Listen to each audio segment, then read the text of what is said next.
আল্লাহর হাবিব বলেন, মান কানাত ইনদাহু উনসা ফালাম ইউইদহা ওয়ালাম ইউহিনহা ওয়ালাম ইউথির ওয়ালাদাহু যুকুর আলাইহা আদখালাহুল্লাহুল জান্নাহ। আল্লাহর নবী বলেন, কোন মানুষের যদি একটা মেয়ে জন্মগ্রহণ করে ফালাম ইউইদহা, বর্বরযোগের মানুষের পদাঙ্ক অনুসরণ করে সে তার মেয়েকে জীবন্ত দাফন করলো না, ওয়ালাম ইউহিনহা, তাকে লাঞ্ছিত করলো না, বঞ্চিত করলো না, অপদস্থ করলো না, কোনোভাবেই তার ইনসাল্ট করলো না, ওয়ালাম ইউসির ওয়ালাদাহু যুকুর আলাইহা, নবী বলছেন তার ছেলেদেরকে মেয়ের উপর প্রাধান্য দিল না। নবী বলছেন একজন মেয়ের সাথে এই পরিমাণ বিহেভ আর আচরণ করার কারণে আল্লাহ আপনার জন্য তার জান্নাতের দরজা খুলে দিবেন, এতটুকু সুন্দর আচরণের কারণে। আল্লাহর হাবিব বলেন, আদ-দুনিয়া কুল্লুহা মাতা, নবীজি বলেন পুরোটা দুনিয়াই সম্পদ। সুবহানাল্লাহ, মানুষের উপকৃত হওয়ার বস্তুতে ভরপুর আল্লাহর জমিন। নবীজি বলছেন, ওয়া খায়রু মাতা'id দুনিয়া আল মারআতুস সালিহা। আল্লাহর নবী বলেন এই পৃথিবীর সর্বোৎকৃষ্ট সম্পদের নাম হচ্ছে পুণ্যবতী মহিলা। নবীজি বলছেন পুরোটা দুনিয়াই সম্পদ, আর এই দুনিয়ার সর্বোৎকৃষ্ট সম্পদের নাম হচ্ছে নেককার মহিলা। আর এক হাদিসে রাসূলুল্লাহ সাল্লাল্লাহু আলাইহি ওয়াসাল্লাম বলেন, আরবাউম মিনাস সাআদা, নবী বলছেন চারটা জিনিস মানুষের সৌভাগ্যের লক্ষণ। এক নম্বর আল মাকানুল ওয়াসি', প্রশস্ত ঘর যদি কারো মালিকানায় চলে আসে, নবীজি বলছেন সৌভাগ্যের লক্ষণ। সুবহানাল্লাহ, একটা প্রশস্ত ঘর যদি আপনার হয় আপনি ভাগ্যবান। দুই নম্বর বলছেন আল মারকাবুল গানিম, একটা উন্নত মানের বাহন, আরামদায়ক মোটরসাইকেল বা বাইকই হোক অসুবিধা কি, অথবা বাইসাইকেল হোক, যাই আছে আরামদায়ক, কষ্টদায়ক নয়। নবী বলছেন আরামদায়ক বাহনের মালিক হতে পারা সৌভাগ্যের লক্ষণ। তিন নম্বর বলেন আল জারুস সালেহ, নেককার প্রতিবেশী পেয়ে যাওয়া সৌভাগ্যবান, ঠিক না? প্রতিবেশী যদি ভালো না হয় কি হয় বুঝুন তো। আল্লাহর নবী বলেন আল জারুস সালেহ, নেককার প্রতিবেশী সৌভাগ্যের লক্ষণ। আর ৪ নম্বরে বলেন আয-যাওজাতুস সালিহা, নেককার স্বরাষ্ট্রমন্ত্রী। নেককার চিনুননি কে? ওই গড়ে যাদেরকে রেখে আসেন এরা কি? স্বরাষ্ট্রমন্ত্রী। আল্লাহর নবী বলছেন আয-যাওজাতুস সালিহা, নেককার স্ত্রী। আরে স্বরাষ্ট্রমন্ত্রী যে বললাম, ঘরে কার চলে? ঘরে কার কথা চলে? মহিলাদের চলে। এমনকি পালং কোন জায়গায় রাখবেন এটাও কার ডিসিশন? মহিলাদের। আলমারি কোন জায়গায় রাখবেন, শোকেস কোন জায়গায় রাখবেন, সব ডিসিশন কার? আপনি বইলে দেখেন এই জায়গায় রাখো, কইব তোমার চয়েসই সুন্দর। আল্লাহর হাবিব আয-যাওজাতুস সালিহা, নেককার স্ত্রী, নবীজি বলছেন এটা সৌভাগ্যের লক্ষণ। আর এক হাদিসে রাসূল বলেন আরবাউম মান উতিয়া ফাকাদ উতিয়া খায়রুদ দুনিয়া ওয়াল আখিরা, কলবান শাকিরা ওয়া লিসানান যাকিরা ওয়া বাদানান আলাল বালা'i সাবিরা ওয়া যাওজাতান সালিহা লা তাবগি হুবান ফি নাফসিহা ওয়ালা ফি মালি। নবীজি বলছেন ৪টা নিয়ামত যদি কেউ পেয়ে যায় সারা দুনিয়ার আখিরাতের সবচেয়ে বড় ভাগ্যবান। সুবহানাল্লাহ। এর মধ্যে প্রথমেই বলছেন কলবান শাকিরা, যার একটা কৃতজ্ঞ হৃদয় আছে, দিল কৃতজ্ঞ, পেরেশানি নাই, সবচেয়ে ভাগ্যবান। ওয়া লিসানান যাকিরা, যার জবান আল্লাহর জিকির করে। তিন নম্বর ওয়াবাদানান আলাল বালাই সাবিরা, যার শরীর পরিশ্রম সহ্য করতে পারে। সুবহানাল্লাহ। চার নম্বর বলছেন ওয়াজাওজাতান সালেহা, নেককার স্ত্রী, যে নেককার স্ত্রী স্বামীর অনুপস্থিতিতে সম্পদেরও খেয়ানত করে না, তার সতীত্বেরও খেয়ানত করে না। এমন নিয়ামত কেউ যদি পেয়ে যান, দুনিয়া আখিরাতের সর্বোচ্চ নিয়ামত যেন উনি পেয়ে গেলেন। এতক্ষণের আলোচনায় মোটামুটি আমাদের বুঝে এসেছে নারী সমাজ আমাদের কাছে সবচাইতে সম্মানজনক অবস্থানে আছে, ঠিক কিনা? নারী জাতি সবচাইতে সম্মানজনক অবস্থানে আছেন, সবচাইতে দামি তারা। এই দুনিয়াতে যত দামি জিনিস আছে সবগুলো পর্দার বাহিরে থাকে না ভিতরে থাকে? পর্দার বাহিরে না ভিতরে? যেমন এই পৃথিবীর দামি জিনিসের নাম হলো স্বর্ণ। স্বর্ণ কি মানুষ যে কোনো জায়গায় রাখে, গোপনে রাখে? রূপার দামি জিনিস গোপনে রাখেন। আল্লাহ তাআলা স্বর্ণকে খনিজ সম্পদ বানিয়েছেন, মাটির নিচে রাখেন, পাহাড়ের নিচে রাখেন। রূপা পাহাড়ের নিচে, মাটির নিচে থাকে, যত্রতত্র পাওয়া যায় না। এই পৃথিবীর মূল্যবান জিনিস হচ্ছে তেল, গ্যাস, অকটেন, ডিজেল, পেট্রোল। মাটির নিচে পাওয়া যায়, উপরে পাওয়া যায় না। এই পৃথিবীর মূল্যবান জিনিস হচ্ছে কয়লা, মাটির নিচে পাওয়া যায়। খনিজ সম্পদ যত্রতত্র পাওয়া যায় না। এই পৃথিবীতে মণিমুক্তা আছে, হীরা জওহর আছে। সাগরে ডুব দিবেন, সমুদ্রে ডুব দিবেন, কাপনার ভিতরে হীরা পাবেন, মণিমুক্তা পাবেন, যত্রতত্র পাবেন না। এই পৃথিবীতে যত মূল্যবান জিনিস আছে সবগুলোই পর্দার ভিতরে। এই পৃথিবীর মধ্যে যত পুষ্টিকর ফল, ফলাদি আছে সেগুলোর উপরেও পর্দা আছে না নাই? কলা উপরে কি আছে? পর্দা আছে। পেয়ারা পর্দা আছে না নাই?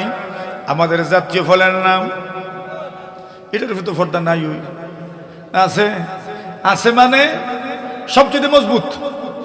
এর চাইতে মজবুত আর কোনো পর্দা নেই। আপনার তো দেয়ালের মধ্যে দেখবেন কেউ দেয়ালের উপরে আপনার ব্লেড লাগায় অথবা লোহা লাগায়।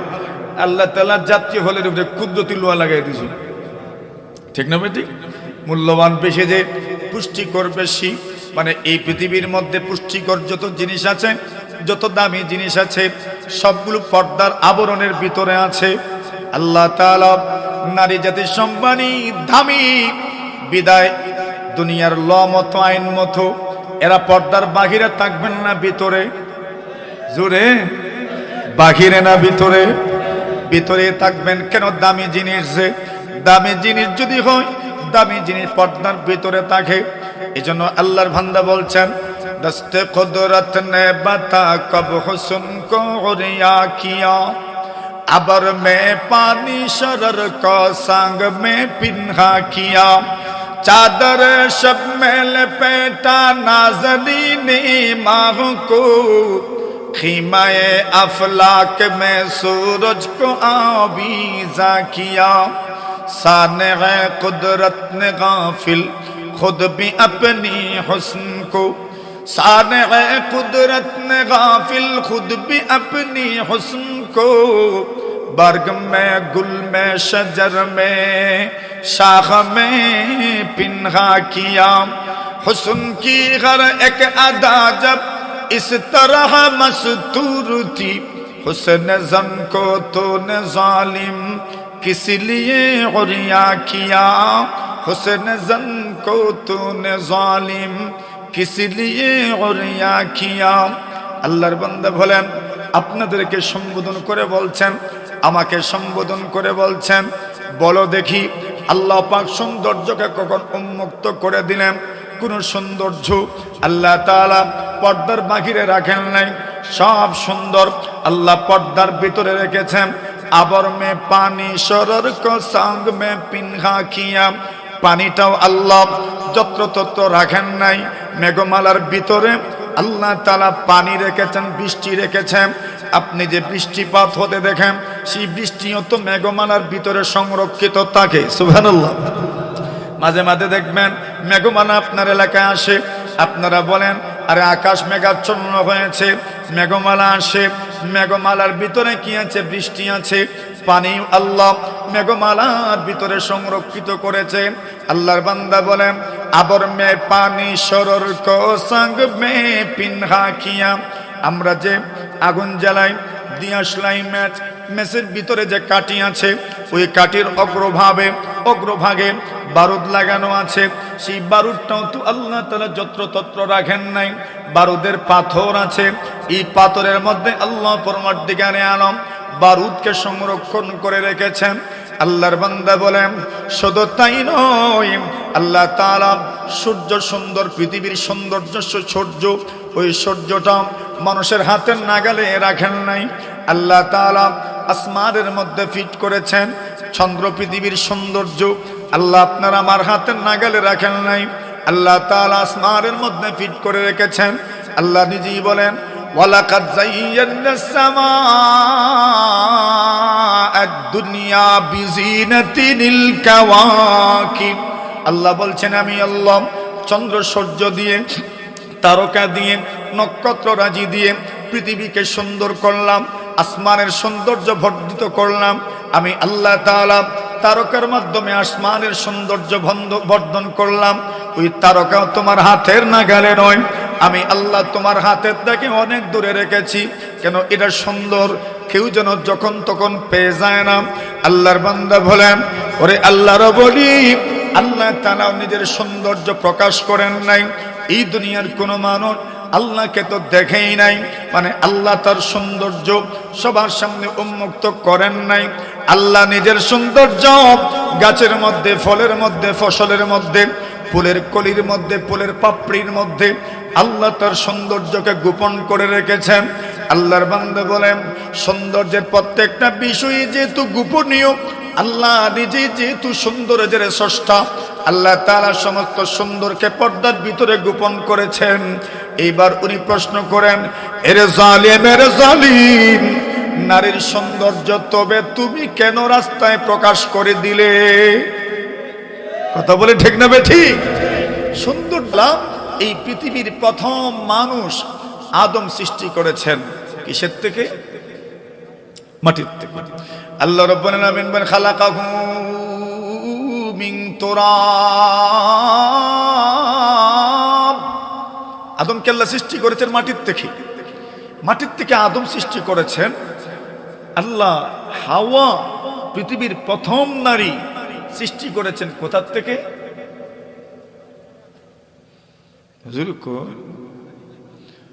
আদম নবীর বাম বুকের বাম পাজরের উপরের হাড় থেকে, হাড্ডি থেকে হাওয়া সৃষ্টি করলেন।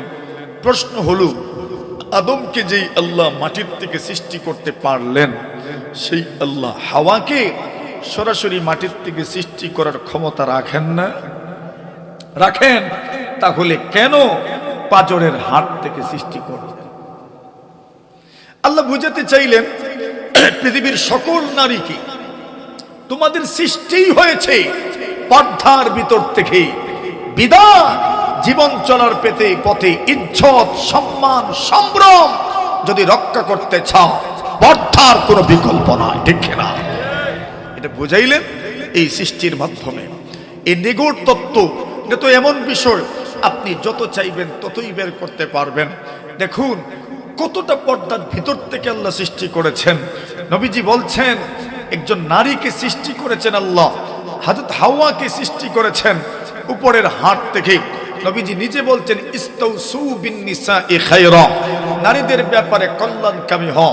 ফাইন্নাকুন্না খুলিকনা মিন দালাইন, এদেরকে সৃষ্টি করা হয়েছে পাঁজরের হাড় থেকে।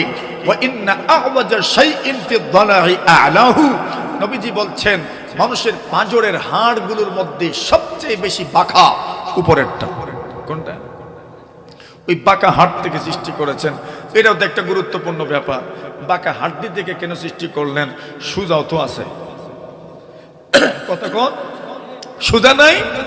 সুজা থেকে তো সৃষ্টি করতে পারেন, বাঁকাটার থেকে কেন সৃষ্টি করলেন? আল্লাহ বাঁকা হাড্ডি থেকে সৃষ্টি করছেন আমাদের মতো কিছু পুরুষদেরকে সাইজ করার জন্য। কথা বুঝেন নাই? কিছু পুরুষ আছে এরা বড় তেড়া, ওই তেড়া পুরুষদেরকে সোজা করার জন্য একজন নারী ওই যথেষ্ট, ঠিক না? এজন্য আল্লাহ তাআলা নারীদেরকে সৃষ্টি করেছেন বাঁকা হাড্ডি থেকে।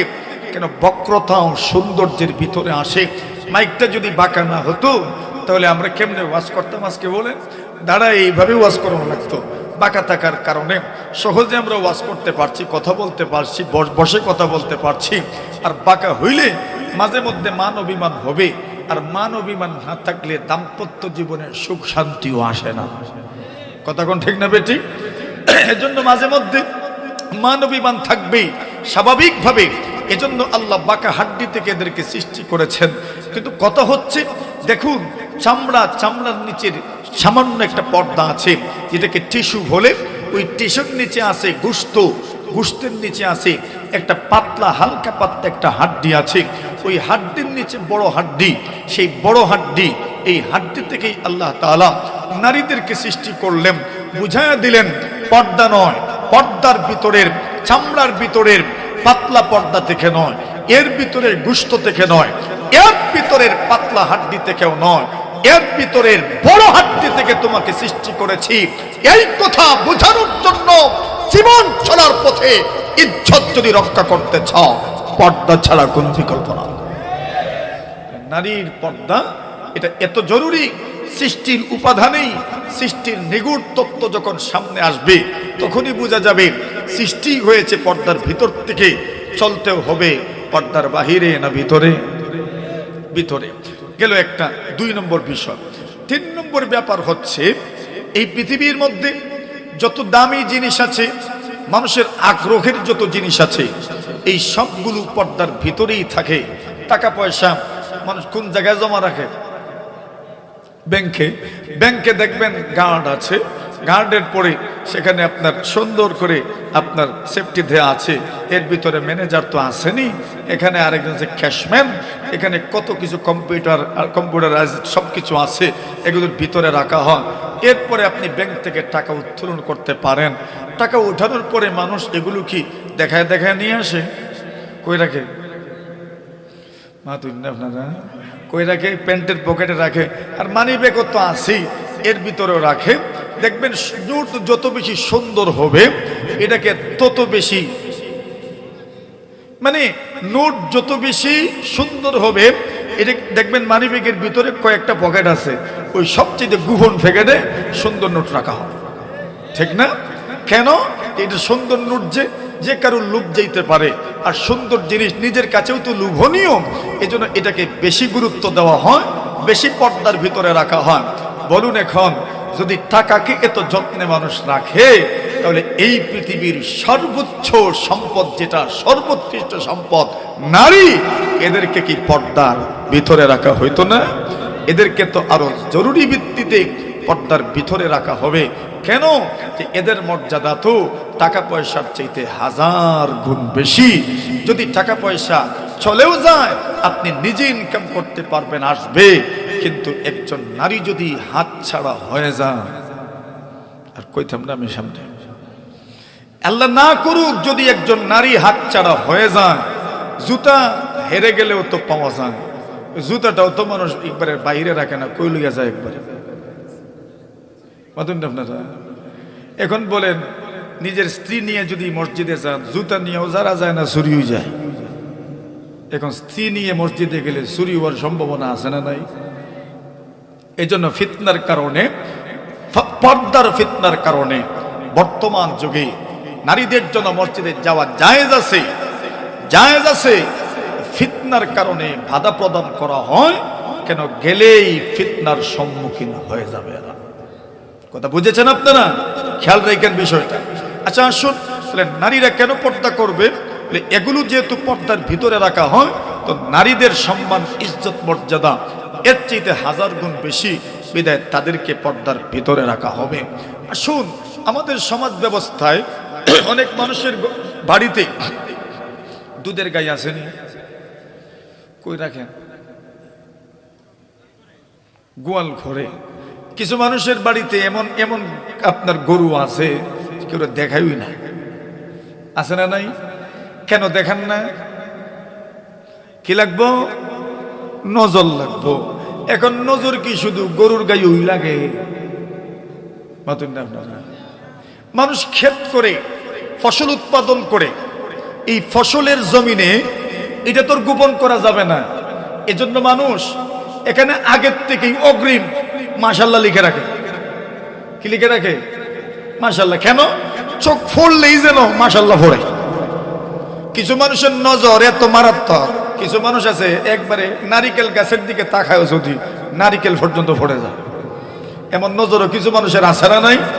ঠিক তেমনি ভাবে যদি আপনার খেতে, আপনার ফসলে, আপনার গরুর গাইয়ের ক্ষেত্রে যদি নজর লাগার সম্ভাবনার কারণে লুকচক্ষুর আড়ালে আপনি রাখেন, তাহলে নারীর ইজ্জত রক্ষার জন্য, নারীর সম্মান রক্ষার জন্য, পর পুরুষের বদনজর থেকে বাঁচানোর জন্য এদেরকেও পর্দার ভিতরে রাখার দরকার। কথা বুঝেছেন? এই পৃথিবীতে যত নারী আছেন, এই নারীদের মধ্যে আল্লাহ তাআলা তিনটা গুণ দান করেছেন। কয়টা? এক নম্বর হলো নারীর নারীত্ব। কি? নারীর নারীত্ব। দুই নম্বর হলো নারীর স্ত্রীত্ব। তিন নম্বর হলো নারীর মাতৃত্ব। কয়টা? বুঝাই দিই আমি। নারীত্ব মানে, নারী বলতে কি? এদেরও তো দুইটা হাত, এদেরও তো দুইটা কান, এদেরও তো দুইটা চোখ, এদেরও তো একটা নাক, আমাদেরও তো দুইটা পাও, দুইটা হাত, দুইটা চোখ, একটা নাক, আছেই তো সমানিত। তাহলে নারী বলতে কি? একটা জিনিস থাকার দরকার তো। আমরা পুরুষ, আমাদের পুরুষত্ব কি? নারীর নারীত্ব কি? আমরা পুরুষ যে কি গুণে আমরা পুরুষ, আর নারী কোন গুণে নারী? একটা গুণ তো থাকার দরকার, একটা বৈশিষ্ট্য তো থাকার দরকার, একটা স্বাতন্ত্র তো থাকার দরকার, স্পেশালিটি থাকার দরকার, যে এই স্পেশালিটির কারণে এদেরকে নারী বলা হয়। এটাকেই বলা হয় নারীর নারীত্ব। কি বলে? নারীত্ব। দুই নম্বর, একজন নারী নারী হলেই তার জীবন সার্থক হয় না যতক্ষণ পর্যন্ত সে দুনিয়ার কোন পুরুষের স্ত্রী না হয়। কি না হয়? স্ত্রী না হয়। তাহলে নারীর মধ্যে দুই নম্বর যে গুণটা পাওয়া যায় সেটা হচ্ছে তার স্ত্রীত্ব। স্ত্রীও তার জীবনে তৃপ্তি আসে না যতক্ষণ পর্যন্ত সে কোনো না কোনো একটা সন্তানের মা না হয়, ততক্ষণ পর্যন্ত নারীর জীবন সফলই মনে করা হয় না। ঠিক না বেটি? নারীর মধ্যে তিনটা গুণ জরুর ভিত্তিতে থাকতে হয়। এক নম্বর হলো নারীর নারীত্ব, দুই নম্বর হলো নারীর স্ত্রীত্ব, আর তিন নম্বর হলো নারীর মাতৃত্ব। এই তিন গুণ যার মধ্যে পাওয়া যায় উনি ওই একবারে 100 বেডি। আর যদি একটু বেশ কম হয় তাহলে বেটি ঠিক আছে, নারী ঠিক আছেন, মহিলাও ঠিক আছেন, কিন্তু একটু অসম্পূর্ণতা আছে না নাই? এখন নারীর নারীত্ব বলতে কি?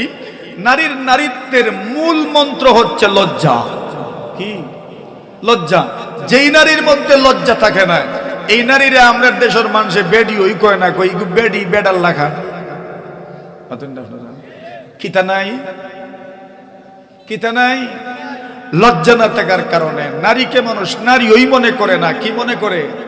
পুরুষের মতো মনে করে। তাহলে বলুন, নারীর নারীত্ব রক্ষা করতে হলে মূল মন্ত্র কি? লজ্জা। কি? লজ্জা। হাদিস শরীফে রাসূল বলেন, মা কানাল হায়াউ ফি শাইইন ইল্লা জানা ওয়া মা কানাল ফুহশু ফি শাইইন ইল্লা শানা। আল্লাহর নবী বলেন, লজ্জা যদি পাওয়া যায় ওই জিনিসের দাম বেড়ে যায়, সম্মান বেড়ে যায়। লজ্জা যদি পাওয়া যায় না, অশ্লীলতা যদি পাওয়া যায়, আল্লাহর হাবিব বলেন ওই জিনিসের সম্মান কমে যায়, মর্যাদা কমে যায়। লজ্জায় সম্মান বাড়ে, লজ্জা না থাকলে সম্মান কমে। আল্লাহ পরওয়ারদিগারে আলম মুসা কালিমুল্লাহ আলাইহিস সালাতু ওয়াস সালাম, উনি তো ছিলেন মিশরে, চলে গেলেন মাদিয়ান। ওয়া ইলা মাদিয়ানা আখাহুম শুআইবা। মাদিয়ানের নবী শুআইব আলাইহিস সালাতু ওয়াস সালাম মিশরে কি ঘটনা ঘটেছে সবটাই তো আপনাদের জানা আছে। আল্লাহর পয়গম্বর মুসা কালিমুল্লাহ আলাইহিস সালাতু ওয়াস সালাম ইসরাঈলী এবং কিপ্তি দুইজনের মধ্যে ঝগড়া লেগেছে। কিপ্তিকে একটু ধাক্কা দিয়েছিলেন, সঙ্গে সঙ্গেই মারা গেছে। পুরা শহরের মধ্যে ফেরাউনের বংশের মানুষ মারা গেছে। এই জন্য পুরা শহরের মধ্যে অনেক উত্তাল পরিস্থিতির সৃষ্টি হয়ে গেল।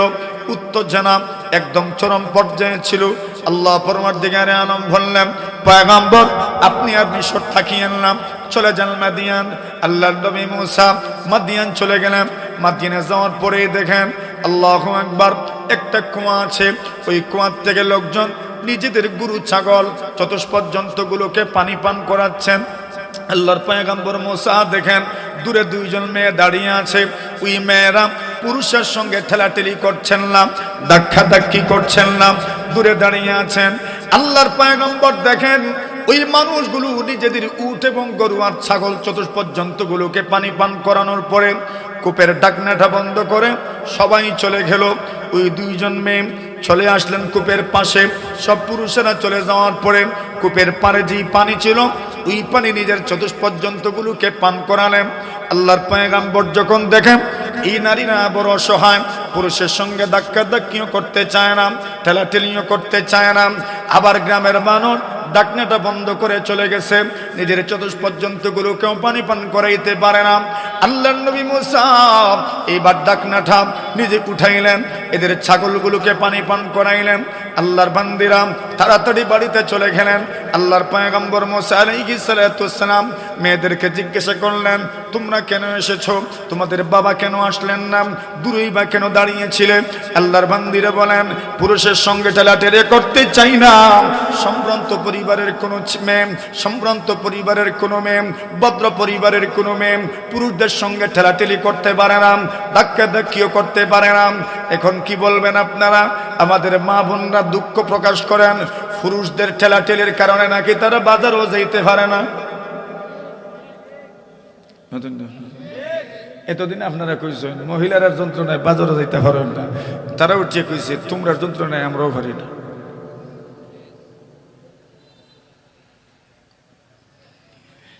এই দুইজন মেয়ে বলেন আমরা ধাক্কাধাক্কি করি নাই কেন? ভদ্র পরিবারের মেয়ে, সম্ভ্রান্ত পরিবারের কোনো মেয়ে পুরুষের সাথে ঠেলাঠেলি ধাক্কাধাক্কিতে লিপ্ত হতে পারে না, ঠিক কিনা? আমরা দূরে দাঁড়িয়েছিলাম। প্রশ্ন তো জাগতে পারে, ইয়ে তো যখন ফরেজ গের তো আইসকিদের লাগি এর জুনুজন জবাব দিছে, ওয়া আবুনা শাইখুন কাবীর।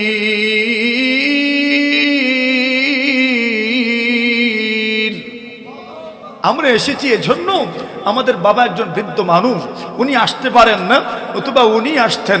আমরা এসেছি, বাবা বৃদ্ধ মানুষ, এই জন্য আমরাই ছাগলগুলোকে পানি পান করানোর জন্য এসেছি।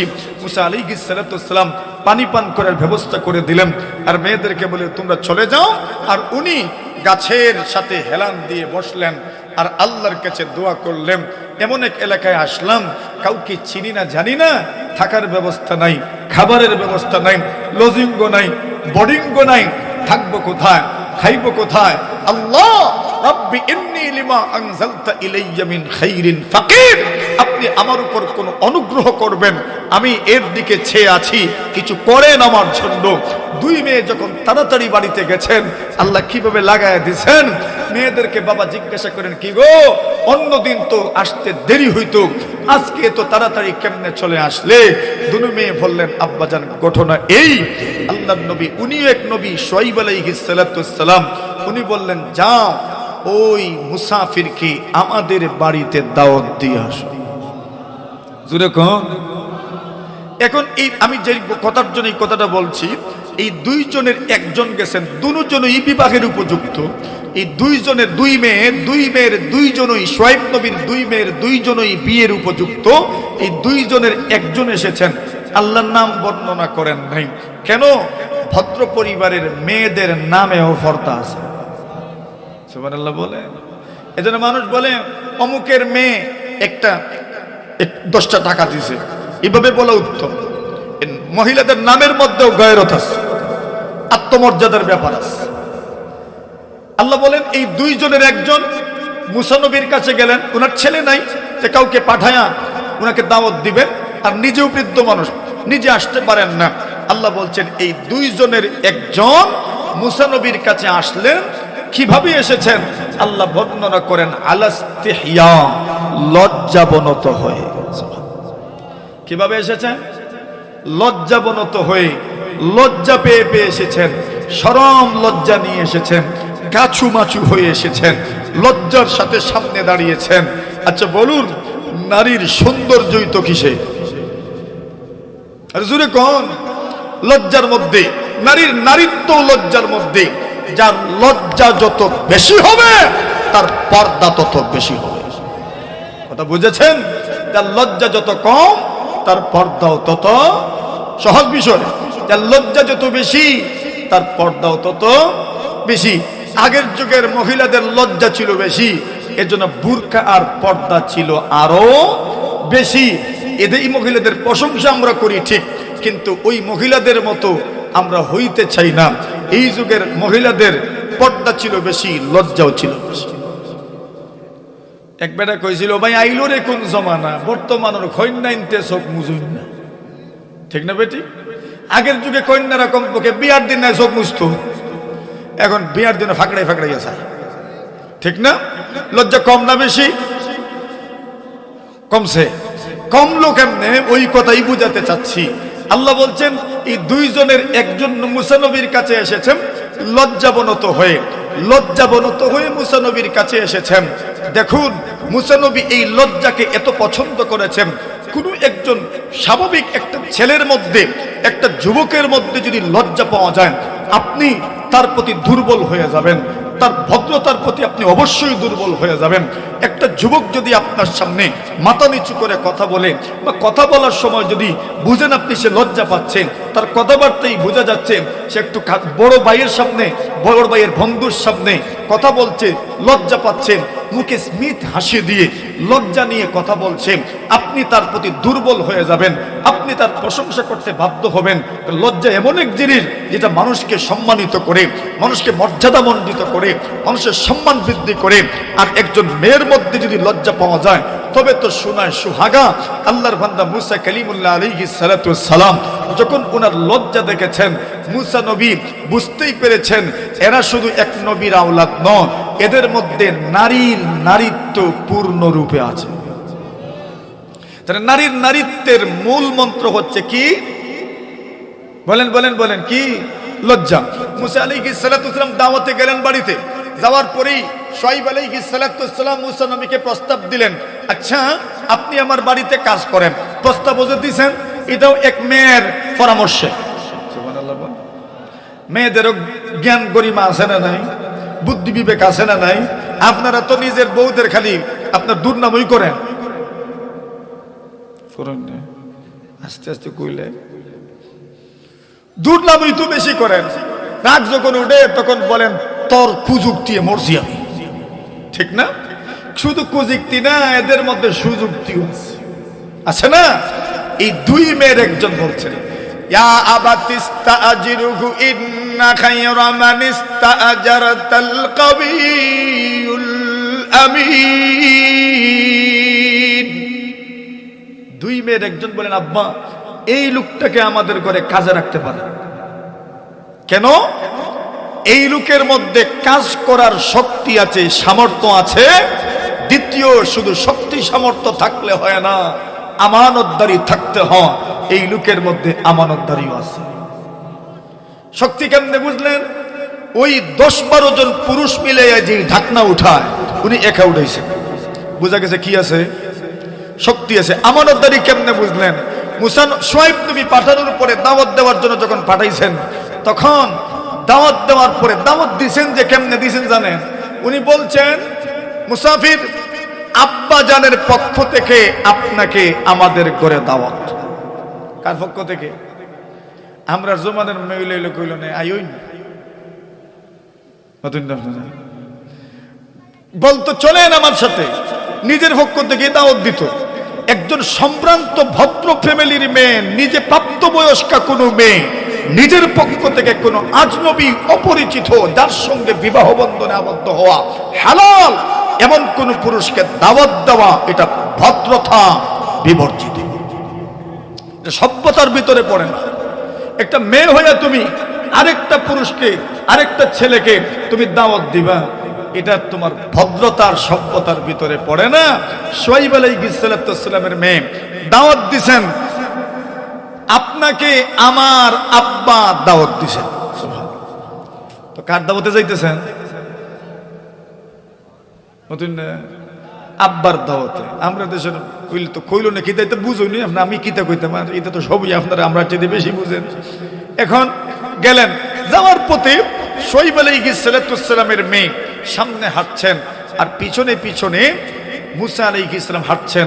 এখন মেয়েরা তো পাজামা পরে, মাঝে মধ্যে পাজামা একটু সরে যায়, তো একটু দেখা যায় মুসা নবী তুমি পিছনে আসো, তোমার পাজামা সরে আর আমার ডিস্টার্ব হয়, আমি তোমার সৌন্দর্যের দিকে ইচ্ছা না করলেও তাকাইতে হয়, চলে আসো তুমি পিছনে।